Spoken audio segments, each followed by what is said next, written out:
Saviez-vous que sainte Thérèse de Lisieux aussi a vécu une conversion ? Tout le monde la connaît, elle est docteure de l'Église, a été carmélite à 15 ans, comme toutes ses sœurs, c'est une précoce dans la foi, un prodige de Jésus, et ce n'est pas une évidence de penser qu'elle aussi a eu besoin d'une conversion personnelle.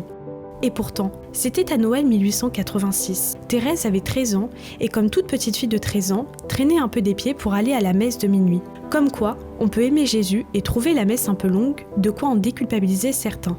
Bref, poussée par ses sœurs et son père, elle s'y rend quand même, mais ne pense qu'à une chose, rentrer, recevoir ses présents et faire la fête. À peine à la maison, ni une ni deux, elle pose ses souliers devant la cheminée pour qu'on y dépose ses cadeaux. Son père considère ce comportement assez puéril et dit à une de ses sœurs qu'heureusement c'est la dernière année, le tout d'un ton exaspéré.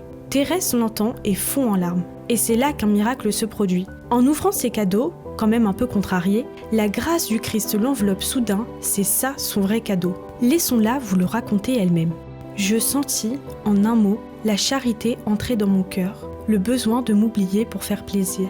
Et depuis lors, je fus heureuse. C'est sa nuit de conversion. Ce miracle nous rappelle le vrai sens de Noël. Accueillir Jésus, c'est lui, le vrai cadeau de Noël, celui qui se rend présent. À nous de tourner notre cœur vers ce grand mystère pour faire de Noël un moment de conversion intérieure et personnelle.